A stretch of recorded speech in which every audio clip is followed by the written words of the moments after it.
Happy New Year! First Sunday ng 2024.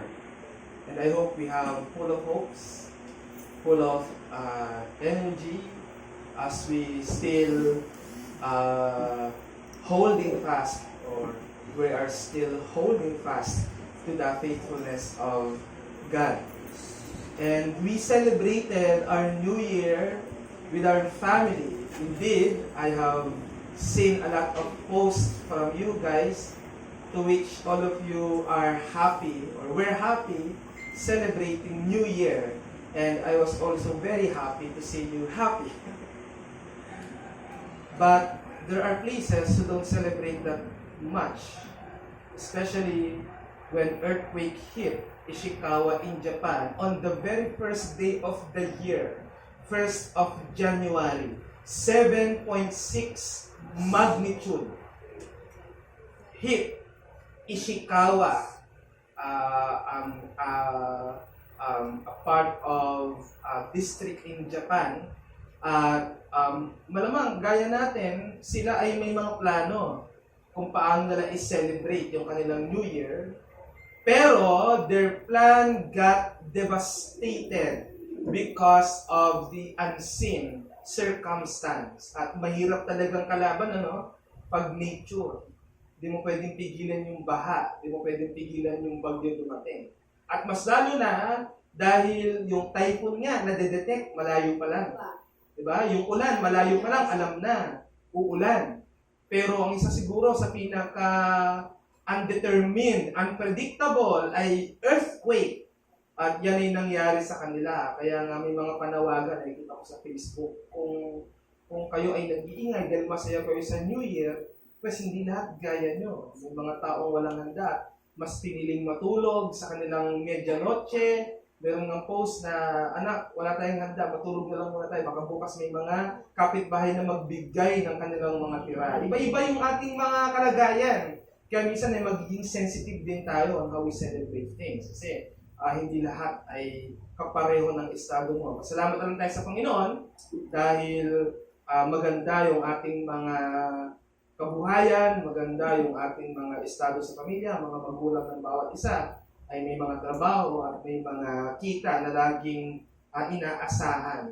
At may kita natin na kahit gaano ka nagplano sa isahang okasyon lang, gaya ng New Year, hindi ka naman problema ng pera sa mismong New Year. Siyempre, ang paghahanda mo is months ahead before New Year. You're going to make ipon for you to ensure na meron kang panghahanda. At sino mag-aakala na biglang lilindulin? Ang pinapakita niya na yung katotohanan na kahit tayo bilang mga nilalang na may mga sariling pag-iisip, may mas nananaig sa ating mga plano. May mas nananaig sa ating mga pamamahala sa ating mga buhay. At walang iba yan kundi ang sariling plano ng Diyos sa lahat ng kanyang mga nilikha. Para sa mga hindi mananampalataya, magiging mapait ang plano ng Diyos sa kanila kung sila ay hindi magsisisi. Ngunit sa atin na mga nananampalataya sa ating Diyos, may pangakong plano ang Diyos sa bawat isa na sa palagay ko ay magbibigay ng isang tunay na kasiyahan sa atin bilang mananampalataya. I would invite you to open your Bible to the book of Prophet Jeremiah, chapter 29, verse 11. Isa ito sa paborito ng maraming tao. Kristiyanong seryoso man o Kristiyanong hindi. Paborito itong Jeremiah 29:11. Pero, titignan natin ang tunay na kahulugan nito at ang hope na ibibigay nito sa bawat isa sa atin as we are facing the new year. Jeremiah chapter 29 verse 11, I would read this in the English Standard Version. Ang sabi dito, for I know the plans I have for you, declares the Lord. Plans for peace and not for evil, to give you a future and a hope. Well, I would prefer peace over welfare because majority of the available manuscripts says so. Sa Tagalog, basahin ko rin, total may lang naman. Sabi sa Tagalog, Sapagkat nalalaman ko ang mga pag-iisip na aking iniisip sa inyo, sabi ng Panginoon, mga pag-iisip tungkol sa kapayapaan at hindi tungkol sa kasamaan, upang bigyan kayo ng pag-asa sa inyong huling wakas. Panginoon, kapasalamat po kami sa umagang ito na kung saan ay binigay mo kami ng pagkakataon makapagtipon, maumpisahan ang unang linggo ng isang taon na kayo po ang kasama namin at ang mga salita mo na aming binuklat ang magbibigay po sa amin ng hope, ng comfort, ng motivation para mas lalo kami, Panginoon, magtiwala sa iyo. Yamang gaya ng aming pinag-aralan, kayo po ay sovereign. Sana makita namin ang lalim po nito at kung paano nag-a-apply ito sa mga buhay po namin. Magbigay ka naman ng comfort sa mga salitang aming mapag-aaralan at sa mga kapatiran naming nakikinig sa online, mga may sakit o anumang mga bagay na nagpahinto sa kanila para makapunta dito. Dalangin ko po ang biyaya ng salita ay makarating dito po sa kanila. Dalangin namin ito sa pangalan ni Jesus. Amen. Alright, so marami sa sasakyan, nilalagay itong verse na to, sa pinto, nilalagay itong verse na to. Kabisado ng marami, pati boss ng trabaho, lagi sinasabi ito. Isang greetings to, no, para i-encourage yung mga tao na huwag kayong panghinaan ng loob. Sabi ng Diyos, meron siyang plano para sa inyo. Inaangkin ng kahit sino. Pero alam nyo, yung sumulat nito, walang iba kundi si Jeremiah, ang propeta. Siya ay propeta na kung saan ay ginamit ng Diyos na mag-minister sa Judah. Ito nung time na to, hati na yung people of God sa dalawang kingdom, ang Judah at Israel. Pero nung time ni Jeremiah, wala na, bumagsak na yung Israel sa Assyria. So ang natitira na lang na people of God, Judah. Ito yung nasa southern part ng Israel. Na pinamamahalaan ni Zedekiah, muling hari ng Judah, na hindi talaga niya isinuko ang Israel. Hanggang kahit nagkakagulong-gulong na yung mga tao, hindi niya sinusuko talaga ang Judah. Pero ganun pa man, ito ay nasakop pa rin ni King Nebuchadnezzar, na kung saan ay Nebuchadnezzar the Great ang tawag ng mga historians, at talagang na-fall yung city of Jerusalem sa mga kamay ni King Nebuchadnezzar. At dito na nagtapos ang paghahari ng mga Israelita sa kanilang sariling bayan. They were captivated by foreign land at napaalis pa sila sa kanilang sariling bansa. Pero yun, sinakop ka na, pinaalis ka pa sa sarili mong bansa. At yan ang dinanas. Pero si Jeremiah ay nasa pagitan ng kakaalis pa lang, tapos nasakop ng Babylon. Siya yung propeta nung panahon na yun. Kaya imagine niyo, sabi ng marami, si Jeremiah yung weeping prophet. Alamin natin bakit siya weeping prophet. So alam na natin, no? Siya yung prophet na tinawag to minister to the exile of Judah during the time of Babylonian captivity. Now, yung mga propeta na nauna sa kanya, majority sa kanila, ang bring ay good news. Siyempre, ang sarap pakinggan ng propeta na ang hatid ay good news. Hindi ba nung may gustong bad news? Pero, si Jeremiah ay opposite. Hindi nyo may imagine na yung very positive verse na binasa natin, negative pala ang pinanguhugutan nun. Yan. Bakit?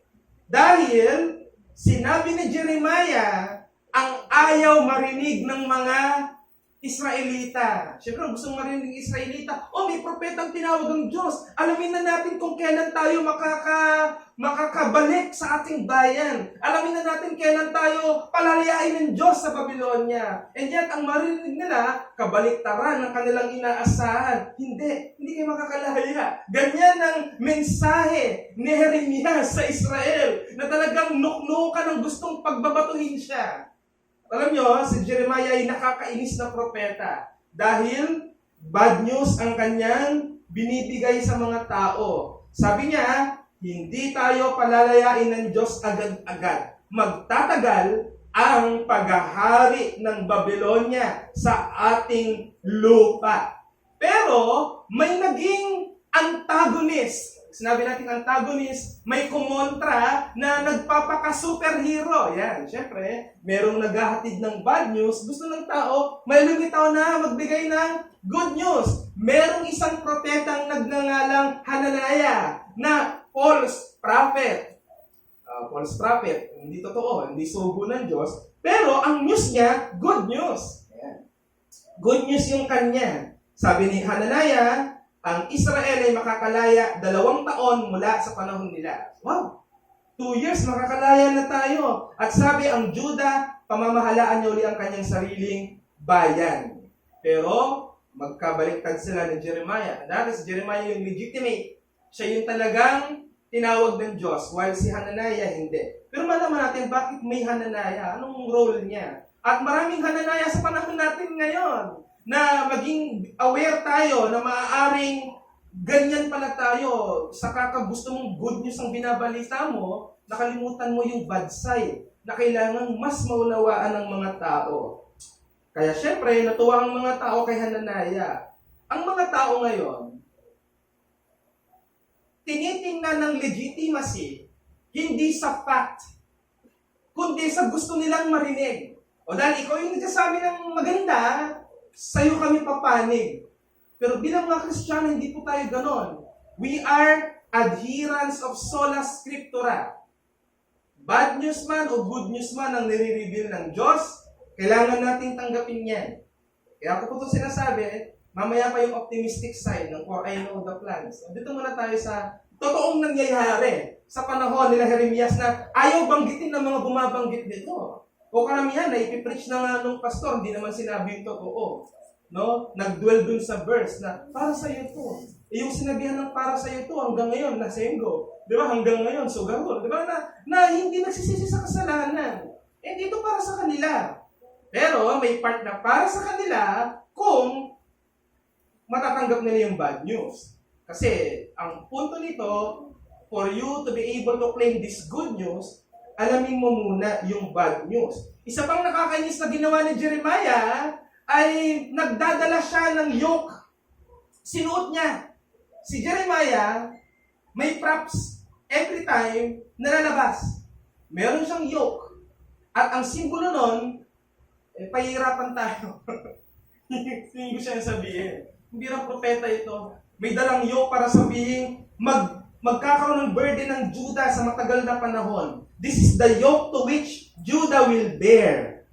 But giving people the true message about that, whilst they are under Babylon, ay hindi comforting. Diba? Siyempre, pinaparusahan na tayo dito, tapos ganyan pa yung balita mo. Pero ang usapan dito, ano yung totoo at ano yung hindi. While si Hananiah, iba. Kaya maganda na. Tao tayo ng Diyos eh. Bayan tayo ng Diyos. Palalayain tayo in 2 years. Sabi ni Hananiah. Maganda yung version ni Hananiah. Pero ang pinag-uusapan natin, katotohanan. At si Jeremiah yung may dala nun. Pero, nung sinabi ni Jeremiah na tayo ay paghaharian ng matagal ng Babylonia, sinabi pa rin niya yung mensahe na hindi tayo pababayaan ng Diyos. Kahit tayo ay pinapahintulutan ng Diyos na alipinin ng ibang lahi, pero patuloy pa rin tayong i-bless ng Diyos. Sabi ni Jeremiah. Now, ang kaso na kung saan dapat natin makita dito, ang gusto ng maraming mga tao, pag sila ay naghihirap, good news.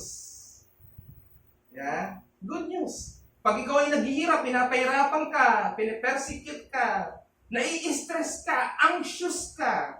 Siyempre, ang gusto mong marinig, good news tungkol sa paghihirap mo.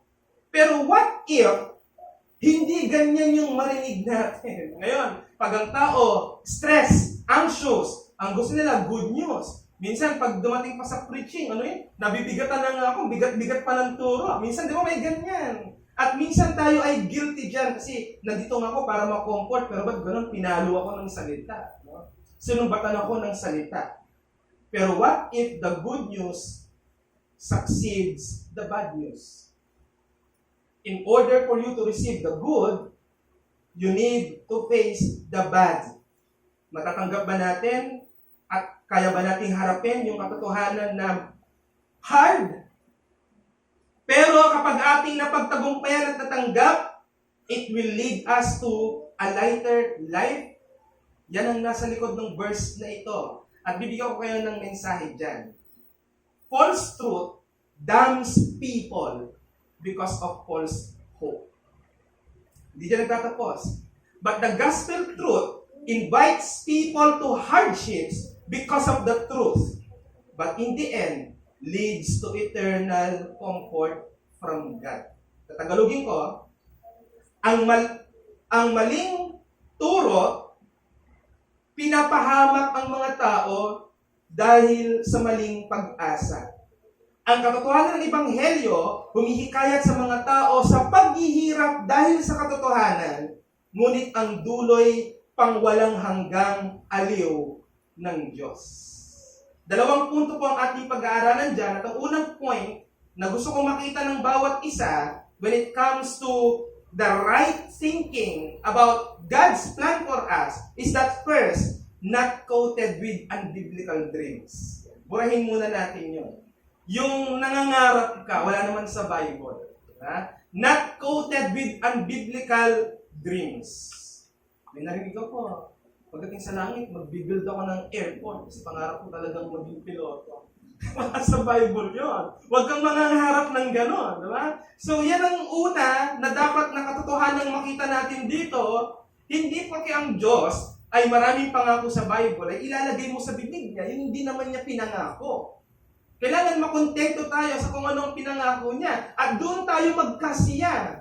Ngayon, dahil ang Juda, ang desire nila ay makalaya sa Babylonian captivity at makarating sila sa Juda, nag-entertain sila ng false prophet para makomfort sila. Yan. They entertained false prophets who preached good news but coated with lies. I remember once there is this Methodist church to which the pastor has become convicted on Calvinism. Now he preached Calvinism on the pulpit, but people responded that teaching will draw people away from the church. While it is true, pero hindi mo yung tanggapin dahil lang may mawawalang tao, you are entertaining false hope. False doctrine. Amin natin ang isang malaking kongregasyon na kasinungalingan ang naririnig natin. Pinapangakuan tayo ng hindi pinangako ng Biblia. Tapos mamamatay ka, magugulat ka na sa impyerno ka. That is not our motivation. Si Hananiah, pinrophesied niya ng Juda ay makakalaya after 2 years, kaya ang mga tao, yun yung kinikilos. Energetic. Bakit? Pinangakuan kami in 2 years, makakalaya kami. Ganyan ang epekto ng false truth na bumaon sa puso ng mga tao. At makikita mo yan sa mga hindi mali yung kanilang turo, but they are passionate. At ang masama pa doon, gusto nila ang ibang tao maniwala rin sa kanila dahil bumaon ng malalim sa kanila ang turo, hindi naman totoo. At kung minsan tayo na may hawak ng totoo, tayo pa yung nangingimi na lumabas at ipangaral itong katotohanan na ito sa mga tao. Ang problema, yung prophecy ni Hananiah, hindi naman galing sa Diyos. At ang background niyan, yung prophecy ni Hananiah, political. Babagit ko bakit siya political. Si Zedekiah, nilalasing niya yung sarili niya. Tao tayo ng Diyos, yun ang pinangahawakan niya. Bayan tayo ng Diyos. Nakita natin, pinalaya tayo sa Egypt. Yun yung pinangahawakan nila. Meron din katotohanan yung Diyos na sinabi kay Propeta Jeremias. Masasakot kayo. Whilst totoo, yung pinangahawakan nila Zedekiah, na tao sila ng Diyos, walang pinagkaiba yan sa Kristiyano na mimili ng katotohanan sa Biblia. Yung gusto lang niya na part na pinangako sa kanya, ang pangahawakan niya, and in-neglect niya yung iba. Tandaan niyo, meron na ngayong copy and paste Bible na pwede mong i-cut yung mga version na sa palagay, mga verse na sa palagay mo, hindi mahalagang malaman. Naniniwala akong gumawa nun niya, nasa impyerno na. Napakalaking katambalasan nun. Ang bilin nga ng Diyos sa Revelation, di ba? Ang magdadagdagan yung salot sa kanya, babawasan yung karapatan sa langit. Hindi na, saan yun? Bago siya, sabi mo kayo na, huwag mamusga. Pero hindi. Yung bagay na yon, sentro mismo yung kanyang tinamaan. Sentro ng katotohanan ng salita ng Diyos. Alam nyo, yung false prophet na to, kaya niya pinahayag na in 2 years makakalaya tayo, ito ay isang political strategy. Ayan. Anong ibig sabihin nito? Kapag ang tao, mataas yung hope, dahil sa narinig nila, kapag ang tao nakareceive ng good news kahit hindi totoo, pwedeng magkatotoo dahil sa kanilang energy. Ganoon naging strategy ni Hananiah. Na-encourage din niya yung hari niya. Okay, magdadala tao tayo ng Diyos, in 2 years, makakalaya tayo. Dahil yun ang iisipin ng mga tao, ang paniwala nila, it will work out. Why? Dahil nasa mindset natin. Akala natin ang faith movement nagsimula kala Austin. Hindi. Dito. Di ba? Dahil dineclare natin in 2 years, mangyayari yon. Pero ano ang katotohanan dyan? Unbiblical yon. Di tama yon. Di galing sa Diyos yon. Basta't hindi sinabi ng Diyos, huwag maniniwala. Dapat ang propeta, lihitimong nagsasabing galing sa Diyos ang kanyang pangangaral. That's why a person who professes to receive God's revelation must always say, "Thus saith the Lord." Kaya yung motive behind false hope ay i-motivate yung mga taong mag-act na maging totoo ito. Ito yung prinsipyo na hinahalo ang works sa grace. Sa paanong paraan? Ito yung sinasabi. Pray, then make it happen. That's unbiblical. Nakakarinig ba kayo ng ganyang quotation? Manalangin ka pero haluan mo ng gawa. While there is truth in that, pero to say na ikaw yung magpupulfill ng prayer mo, it makes your prayer nonsense. Isipin natin mabuti. Kaya ka nga humihingi sa Diyos dahil meron kang hindi kakayanan. Tapos sasabihin mo, pag nag-pray ka, gagawin mo na para magkatotoo. Your prayer is in vain.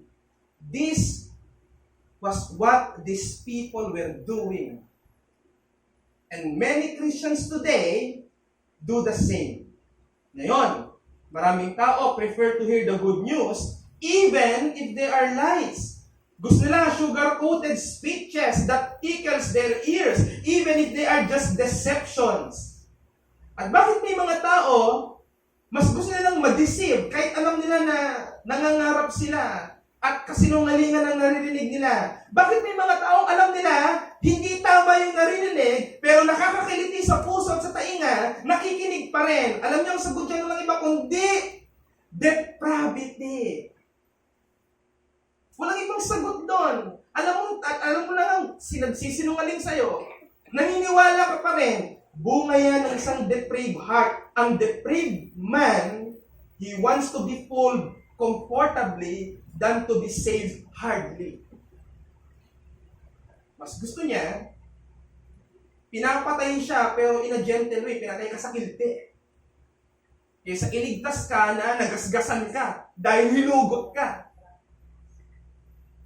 Naalala ko isang lalaki, nabalitaan niyo ba isang beses dyan sa Paso, malapit sa amin, meron diyang kanal na may mga magnanakaw na pumasok doon, tapos M. Luwilier yung kanilang nakapasok doon sa M. Luwilier. Meron isang beses doon na ipit. Hindi siya makaalis. Pero para maligtas siya, kailangan hugutin siya. Ano bang nabalatan yung kanyang bibig? Maraming tao ngayon, mas gustong nandoon, mamamatay ng kinikiliti, at least komportable. Pero namatay ka. Kaysa sa niligtas ka, kaya nasugatan ka. Yan ang ayaw ng maraming tao. Bakit? Dahil sa pain na mararamdaman. Pero hindi nila naiisip, yung pain is just temporary. Compared to that, eternity. So, ituring natin ito na preaching ni Hananiah versus preaching ni Jeremiah. Yung preaching ni Hananiah, parang leader ng communism. Diba? Si Hitler, pansin niyo, si Hitler, si Lenin, si Stalin, pero prinsipyo yan, yung mga komunista, di ba? Ang puhunan nila, ang gagaling magsalita. Ang gagaling i-cheer up yung kanilang mga army. Pero, yung prinsipyo nila, alam natin kalokohan. Napag-aralan nyo na ba yung communism? Hindi mag-work yun. Sa mundong ito na depraved. Hindi mag-work ang communism. Pero marami pa rin naniniwala dyan. Pero totoo, maraming mga bansa ngayon na dati ay matinding komunista, wala, naging republika rin. Bakit? Kasi hindi nga nag-work yung communism. Ilan na lang ba communism ngayon? China, tas liberal pa. Vietnam. Yan na lang ang mga komunista ngayon. Meron liberal na, nagiging open na rin sa trade. North Korea. Diba? Eh, yung mga North Korean, hindi naman nakakapanood ng balita tungkol sa labas ng bansa nila, kaya akala nila sila yung the best. Ito yun. Iba yung pinapakain sa kanila, hindi totoo. Kaya akala nila nasa maganda silang kalagayan. Ganyan din ang nag-aakala na ang pag-entertain sa false teaching, nagbibigay sa atin ng motivation para tayo ay maging masayang mga Kristiyano. Ang mapansin natin sa mga leaders na yan, eloquent and convincing, pero yung propaganda nila, darker future ang binibigay. Yan ay napatunayan dahil sa mga naging kamatayan na naganap kay Stalin, kay Mao Zedong, nung ini-endorse pa lang ang communism sa China. Daming mga namatay na humontra dyan. At si Pol Pot ng Cambodia. Kung alam niyo yung pang-torture ni Pol Pot ng panahon niya, nung ini-encourage yung communism, salamat na lang talaga. Ako, hindi naman ako political na tao. Pero makakapasok na dapat sa atin yung communism. Makakapasok na sana sa atin yun. Buti na lang si Marcos yung presidente mo.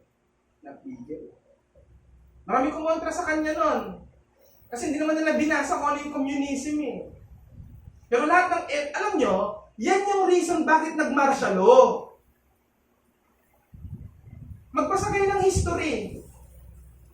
Hindi yan dahil sa gusto niyang mag-stay sa power. Pwedeng merong ganon. Pero ang pinaka-main reason bakit siya nag-declare ng martial law, yung banta ng komunista pumapasok na. O, anong ginawa niya? Pinakamagandang ginawa niya dahil para maharangan niya. Lahat ng mga leader ng mga komunista pinagkukulong. Sino ba pinaka-leader ng komunista dito? Si Joma Sison. Di ba? Pero ang pinakamaling pagkakamali, nung napalitan, yung napumalit na presidente, pinakawalan ba naman eh? Pinakawalan yung mga leader ng komunista na yan. Ano ngayon ang nangyari? Ayun, lumikas, pumunta ng Geneva. Bakit doon? Neutral country, wala silang kinakampihan. Ngayon, dahil yung leader nila nandoon, walang kaabog-abog, katakot-takot, recruit dito. Nung nakaraang 3 years ago, 2 years ago, nabalitaan na na-confirm ng military, merong recruitment agency na sa loob ng UP at PUP. Ang mga komunista nandun. Kaya pala nagtataka kayo, yung mga nag-aaral dyan, walang ibang sinigaw, kundi patalsigin yung gobyerno, wala nang mabuting gobyerno sa kanila. Di ba may nagsasabi si Cory, magaling na presidente, ang nagsasabi nun, yung kalaban ni Cory, ay yung kalaban ni Marcos. Di ba? May nagsasabi si Marcos, mabuting presidente. Ang nagsasabi nun, yung mga supporter ni Marcos. May nagsasabi si Duterte, magaling na presidente. May nagsasabi si Noynoy, magaling na presidente. Ang nagsasabi ng kalaban ni Marcos. Ay di tinatanggap ng taong bayan, may mga magagaling na presidente. Eh bakit di tumitigil ng pambubwisit yung mga NPA na yan? Bakit hanggang ngayon walang ibang ginawa kundi pumatay ng pumatay? Lalo na nung kasagsagan ng COVID, may 2 sundalo. Ito, kukwento lang ako sa inyo. Based sa observation ko. 2 sundalo. Ang mission, magpadala ng relief good. Kasi COVID, lockdown. Walang makalabas. Magpapadala ng relief good. Tapos pinatay ng NPA.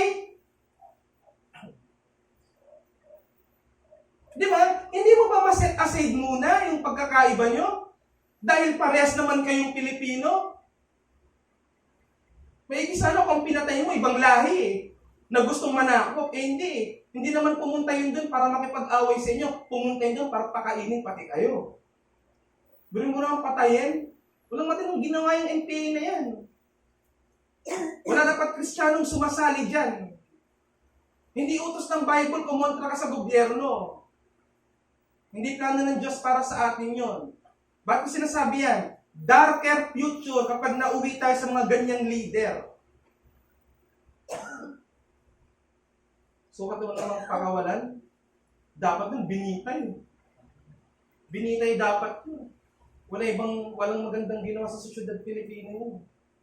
Mula nang lumabas yan, lahat na ng presidente kinontra. Oh, nagpasalamat siya kay Cory dahil pinakawalan siya, pero kinalaban din niya si Cory. Oh, pumalit si Ramos, wala rin siyang masabing mabuti. Pumalit si Estrada, wala rin siyang nasabing mabuti. Pumalit si Gloria, mas lalong walang nasabing mabuti. Pumalit si Noynoy, walang nasabi. Si Duterte, natuwa siya dahil kakampi sa kanya nung una. Bumaliktad din dahil panot siya, wala siyang matinong pag-iisip. Kumontra rin. O hanggang sa namatay na siya doon. Kayo mapapayag kayo nasa leader ng komunismo? Alam niyo ba ang unang ginagawa ng komunismo? Sunugin mga simbahan. Ayaw ng mga na may reliyon. Baka akala ninyo. Kaya nga kawawa mga Kristiyanong nasa mga komunistang lugar. Salamat sa Diyos, wala tayo sa komunistang lugar. Kaya sabi ni Pastor kanina, tingin sa atin ibang bansa, Christian country. Bakit? Wala dito nga nami-persecute eh. Di ba? Dito nga, sentro ng Katolisismo, kaya po eh, ang mga nagtitinda, Muslim. Oh, matindi ang religious toleration dito ha. Marawi, kahit lugar ng Muslim, hindi nila pwedeng galawin ng mga Kristiyano doon. Lagot sila sa Republika. Salamat po tayo, nasa Pilipinas tayo. May mga naiinggit, ang unlad ng China. Isipin mo ang gobyerno doon. Marami itong ngayon, walang Diyos. Baka kala po natin. Kaya, yan yung prophecy ni Hananiah, yan yung kapareho. Pero yung prophecy ni Jeremiah, hard to accept. Pero pag na-accept, magbibigay ng tunay na peace and comfort. Ito yung genuine preaching na galing mismo sa Diyos. Hard, but humbling. Hard, but comforting. Pressured, but pleasured with God's presence. Yung prophecy ni Jeremiah ay i-inform na yung Babylon ipepermit ng Diyos na mag-govern sa Israel, pero ang sabi ni Jeremiah nito, hindi tayo palalayain ng Diyos, pero tuloy nyo lang yung ordinary niyong ginagawa. Bakit? Hindi tayo pababayaan ng Diyos. Yun yung call niya. Mga estudyante ngayon ng PUP, QP, ang dapat mag-aral ng ibang lugar, kundi pumunta sa Mindjole. Ganyan ng karaton eh. Maigi kung alam nila pinaglalaban nila. Karamihan dyan, nautusan lang eh. Burin mo, nagpalit lang ng dekano. Ano ba yung dekano? Dean, nagpalit lang ng dean. Kasi talaga namang may ginawang katiwala yung dating dean. Burin mo namang bato-batuhin yung opisina ng dean na yon. Sasabihin mo, mga scholar kayo ng bayan, mga pulutong kayo ng mga rebelde. Kung komunista to, pinahiring squad na kayo eh. Napagpabasa ko eh. Napapanood ko eh, sobrang OA naman itong mga ito. Remember, mga estudyante kayo, ba't kayo nagkakaganyan? Wala pa nga kayo napapatunayan sa sarili ng mga buhay. Tapos, pupunta-punta kayo sa tapat ng Malacanang, sisirain niyo yung gate. May matutuwa bang magulang sa inyo na nagpapakasakit, nagtitiis na hindi kumakain ng masarap, para pag-aralin kayo, tapos mamaya kote, may kita kayo, nandun ka sa mundok ng tanay, may hawak na kayong Armalite. Kasi NPA na kayo. Gisingin nyo, diwa nyo, hindi ang kalooban ng Diyos. Marami akong mga naging kaibigan dyan galing. Ganyan talaga makipag-usap, galit sa gobyerno. Anong ginawa sa'yo ng gobyerno? May mga martial victim kasi, wala ka doon. Hindi ko ini-invalidate yon. Totoo naman talagang may mga naganap na ganon. At dapat talagang panagutin yung mga gumawa no. Pero in present, at yan pa rin yung cry ng mga estudyante, di na dapat gawin ng private yan eh. Pero yun, pinag-aaral ka ng gobyerno, tapos kakalaban ka sa kanya. Ang gobyerno rin may common grace eh, no? Kahit nire-rebeldihan. So sabihin ko sa inyo, medyo mataas ang expectation ko sa presidente natin ngayon. Pero sa nakakaisang taong kalahati na siya, below expectation yung nakikita ko sa kanya. Opinion ko lang yun. Baka kasi sabihin nyo, pabor ako sa presidente ngayon, kaya ako ganito magsalita. Hindi. Kasi, ganun si Hananaya eh. Political strategy niya eh. Di ba? Dayain yung mga tao. Dapat talaga track record tinitingnan bago talaga naman. May napanood ako dyan sa Bagong Bayan, nagsisigaw kasi may libreng sopas, nandun kami. Eleksyonin ng barangay. Sukat na bang sabihin ng kagawad na tumatakbo? Wala po akong plataforma, pero mahal ko po ang barangay ko. Di pwede yun. No? Di pwede yun. Mga kapatid, do not be moved by the eloquence of any speakers or preachers, but do not possess the truth. Huwag tayong paaantig sa mga sweet words. Huwag tayong paaantig sa mga tickling messages. And in terms of government, do not be moved by the changes of governments. Kahit sino pa yung nilagay ng Diyos sa kalagitnaan natin, mabuti o masama man yung presidente, magpatuloy lang tayo dahil controlled ng Diyos yung mga yan.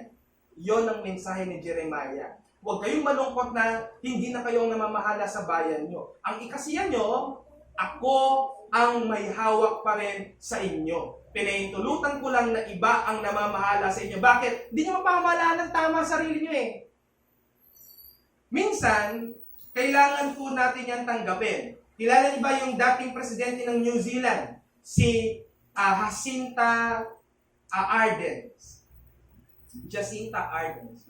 Gusto siya ng mga tao.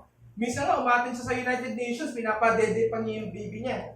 Talagang talagang mahal siya ng mga tao. Pero, nung nag-pandemic, tapos medyo nahinaan ng tingin ng mga tao sa kanya, nag-announce siya. Ang announcement niya, tapos na yung mga panahon na effective ako.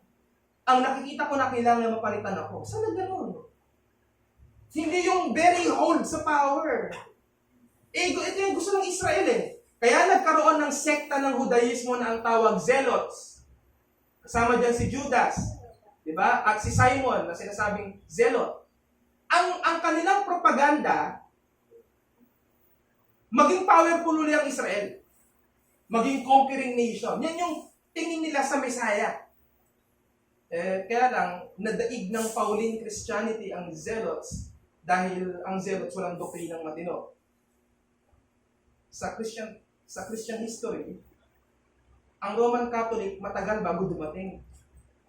Nagsimula ang roots ng Christianity sa 4 na sekta ng Judaismo. Pariseo, Sadduceo, nakalimutan kayo sa pangalan, tsaka yung Zealots. Yan. Pero nag-survive Pauline. Kaya nakarating sa atin ngayon. So mga kapatid, ang i-dream natin, yung sinabi talaga ng Diyos. Yung revealed promise, at i-relish natin yung riches nito, and it will make our hardships bearable and enjoyable. Dream yun, mabigat, pero masaya ka. Yan ang mararanasan na isang Kristiyanong makikinig sa pangangaral ni Jeremias. Kaya nangangaral siya, dala-dala niya yung yoke, pero masaya siya. Umiiyak siya dahil yung mga tao ayaw maniwala sa kanya. Sabi ng timer ko, tumigil ako. Last point. Sensya na kayo. First day naman ng year. No? Second point. First point natin, not quoted with unbiblical dreams, but second point, and should end with the goodness of God. Positive naman tayo. Tandaan natin, ang Jeremiah 29:11 ay sa mga Kristiyano lang. Dito sa lahat ng tao. Ang Diyos ang nagsasalita dito sa people of Judah. Sabi ng God, For I know the plans I have for you. Alam mo ang katumbas ito? Ay gusto sabihin ng Diyos, you people do not know. But, I know. Isn't it comforting? Okay na sa akin yun, hindi ko alam, pero alam ng Diyos ko. Kaysa yung Diyos ko, ang walang alam paano ko itatakas sa kalagayan ko. Tapos ako ang magdidikta sa Kanya. Narinig niya naman si Kenneth Copeland. Isang false preacher yan sa panahon natin ngayon. Hindi nakidlatan eh. Pero mo ang sabi pa naman, kinausap daw siya ng Diyos at hinihingi daw ng Diyos yung opinion niya. Sino ka, Kenneth Copeland? Para hingan ka ng Diyos ng opinion mo. Mabuti ang Diyos sa kanya, hindi siya kinidlatan eh. Pati yung mga nakikinig sa kanya eh. Alam mo ang comfort doon? May desire pa rin na maligtas itong mga ito eh. Kahit ganun sila katindi. Napakatindi. Tinatanong ko ni Sister Cyril, ano daw yung blasphemy ng Holy Spirit. Yung mga ganun. Yung inilalagay mo sa sarili mong kapangyarihan, yung kapangyarihan na sa banal na Espiritu lang. Hindi yung, minsan siya naisip kung nasabi daw, Holy S. Parang binilaspheme yung Holy Spirit. Hindi yun yun. Hindi ganun yun. Pero kasalanan yun ha. Pero hindi yung blasphemy against the Holy Spirit. Tandaan nyo, God assured Judah that He knows His plan because He was the one who planned it. Siya yung nagplano eh. Malamang alam niya. Hindi tayo Molinistic. Ayan, sa theology, ang Molinistic ganito.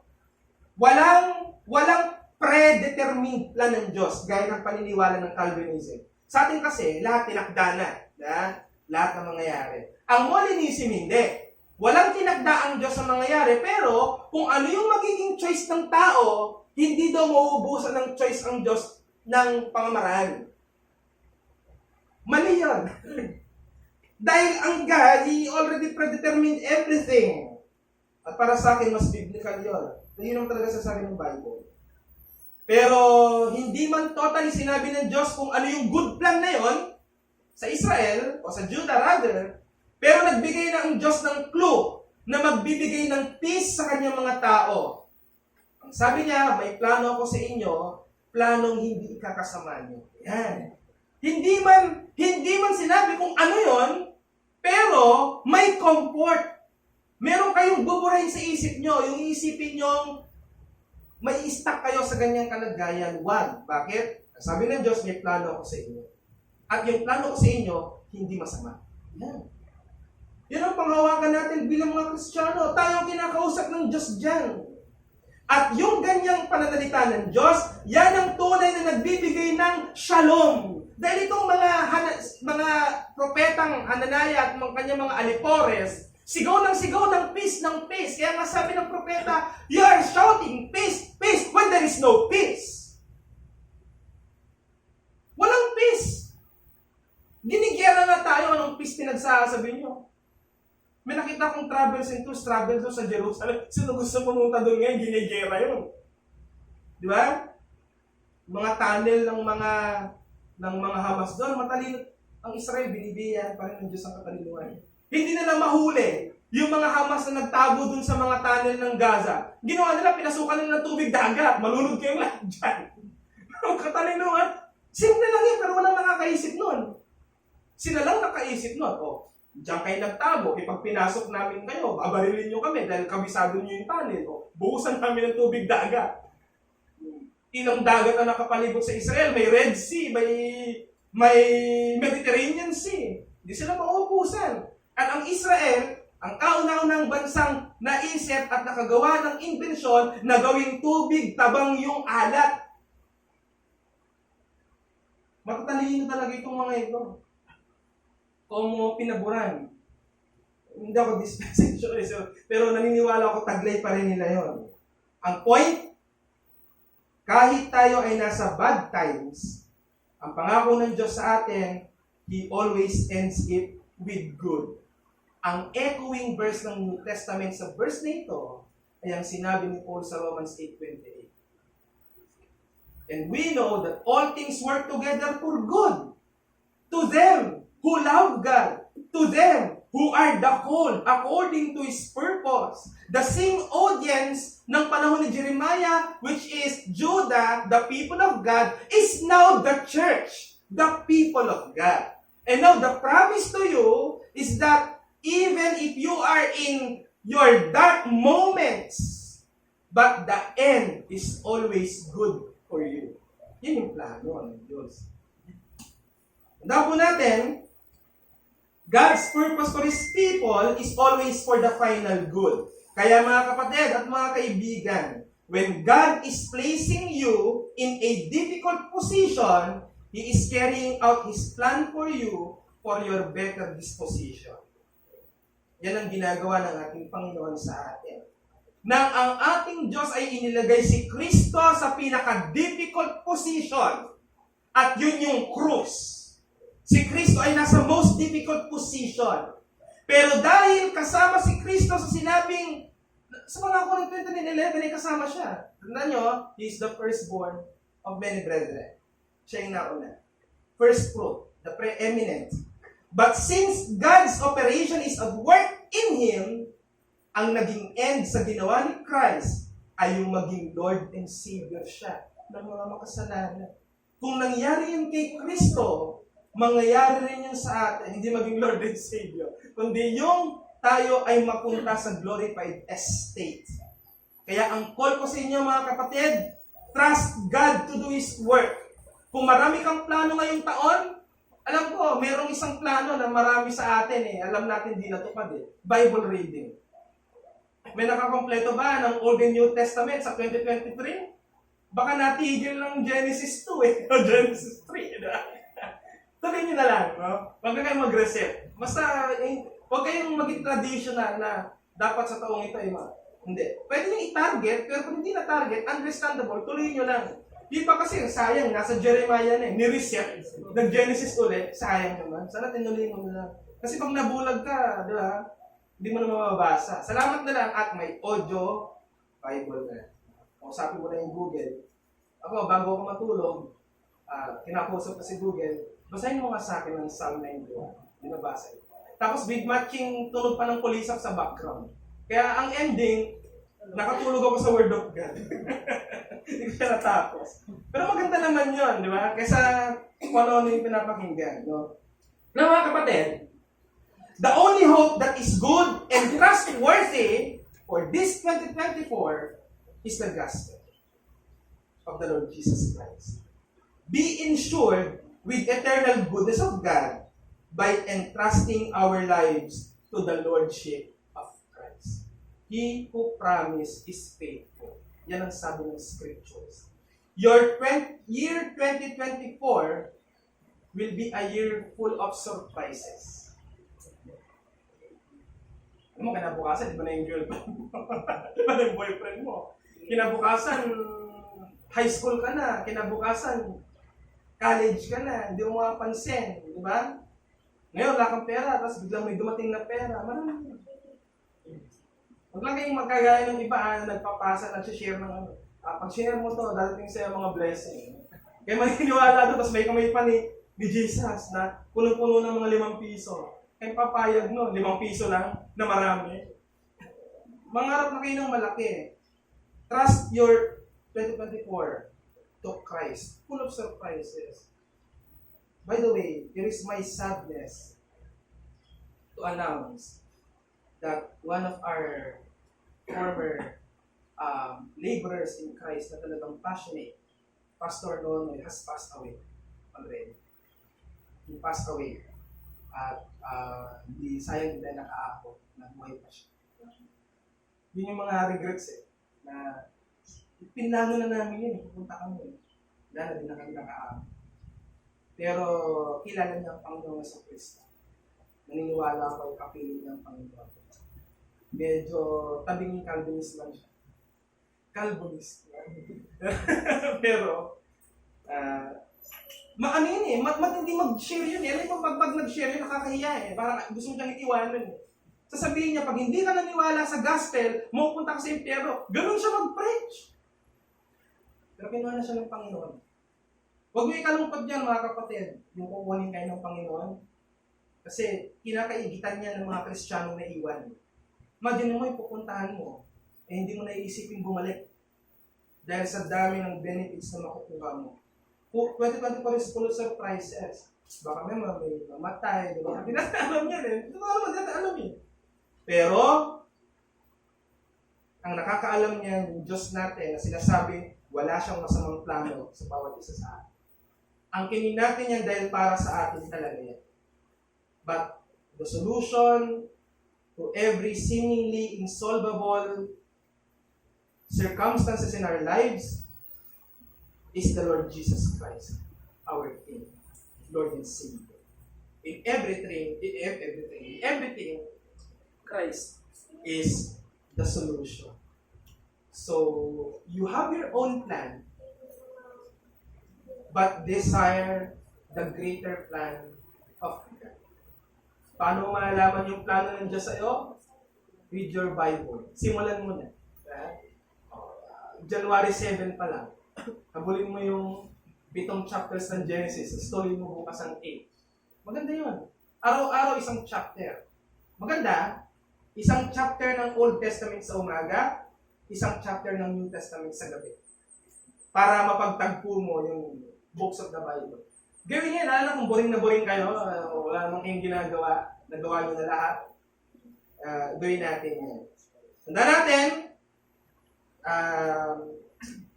optimistic yung preaching natin ngayon, pero nakita natin ang galing sa isang bad news.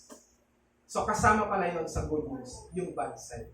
Because what makes the news good ay dahil may pinanggagalingang bad. At magkabaliktarang side ng coin. Hindi na pwedeng hatiin yung 5 piso sa gitna para pag-iwalay yung tao ibo. Mag-i-invalid na yung ano yun. We will respond with a great hymn named He Looked Beyond My Faults. This is a very good reminder. Sabi dito, Amazing Grace shall always be my song of praise. For it was grace that brought my liberty. I will never know just why He came to love me so.